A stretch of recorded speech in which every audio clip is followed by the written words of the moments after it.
Bell's palsy update, because I haven't done one in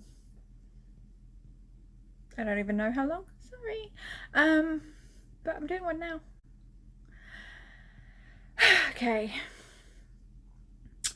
Physically where I'm at right now. Eyes closed. Eyebrows, surprised. And smile. Still a little bit crooked, but when I do a big smile, hold on, it looks pretty much normal.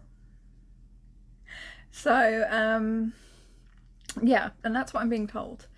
You know, physical appearance overall looks pretty much normal now. I do see it, it doesn't feel normal to me, if that makes sense. What I mean by it doesn't feel normal is I still have the tension, like here. So I feel it when I smile. All of this feels like really stiff and tense, and it feels like my lower eyelid sort of comes up higher than it should, but it doesn't. Or at least it doesn't look like it does. But that's how it feels. Eyebrows still feel stiff to move, but again, aside from being a fraction of a second slower going down than the other one, it's perfectly fine. So I like to kind of think that I'm pretty much over Bell's palsy now, aside from just how it still feels versus how it looks. I look back at the first video where I'm at right now. This is my movement, okay? This is me smiling. This is me surprised. This is me closing my eyes. Doesn't close. Such a huge difference from how I was when this first happened back in October. I think October 13th was the day that it happened. To how I am now, you know. I've stopped, I probably shouldn't have. I've stopped doing facial exercises now, because I just don't feel like they're helping anymore. Same with face massage. I think I stopped a couple of weeks ago, because it doesn't feel like it's helping me anymore. And like I said, overall appearance is pretty much normal now.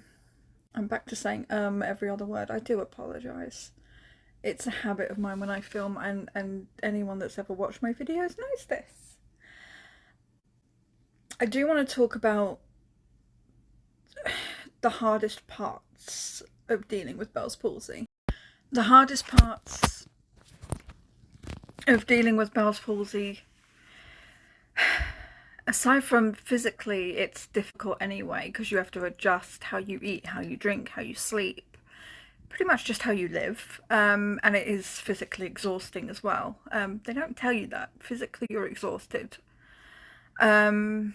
Physically, the hardest part was the headaches and the head pressure. It was like no matter what side I laid my head on, it felt like all the blood rushed to that side of my head, whether it was the sides, the back, and it was just like this intense pressure build up to where I thought, it sounds stupid, but it felt like my skull was just gonna burst.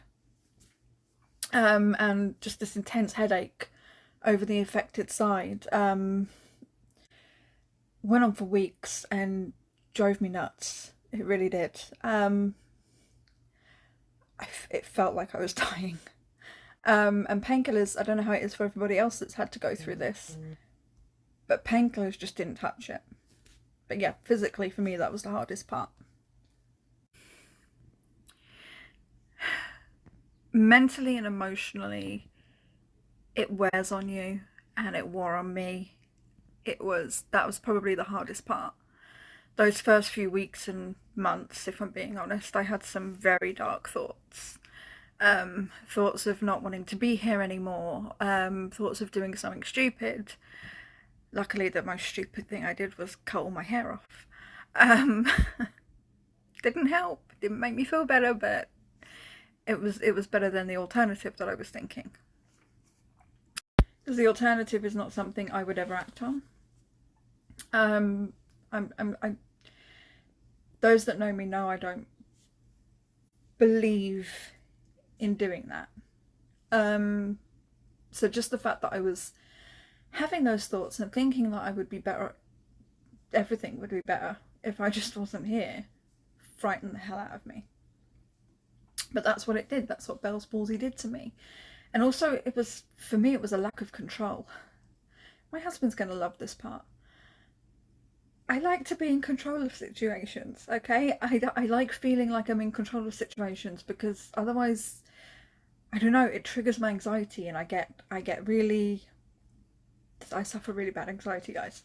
But I get really anxious, and I feel panicked, and knowing that I'm in control of a situation helps. I wasn't in control of this. I couldn't just snap my fingers and make my face move, you know. I can't just move and it's just going to magically do it. No, I was completely out of control. And I hate that. I still hate that. There was a clip I tried recording just before this and it gave me the giggles, I'm sorry. Emotionally, the whole thing drained me.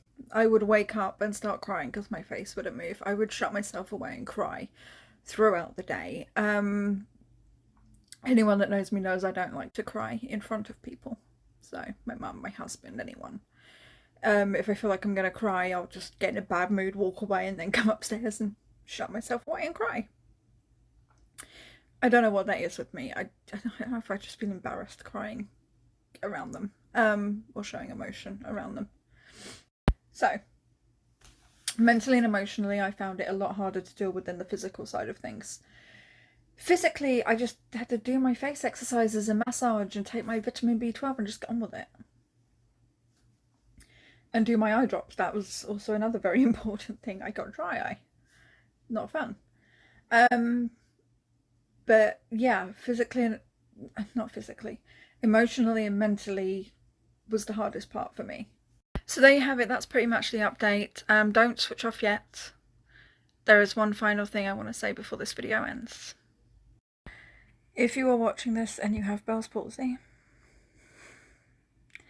please know that it will get better. You will get better. Please know that you are not alone, even though it may feel like it.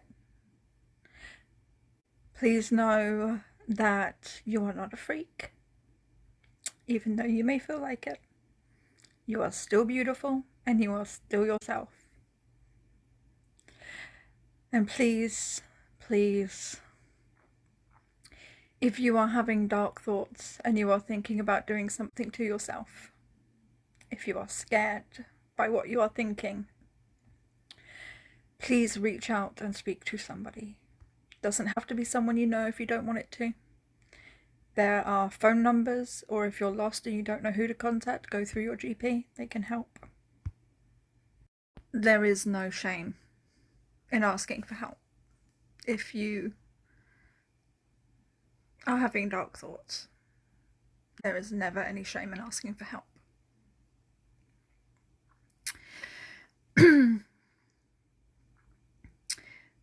I'm going to leave this video here.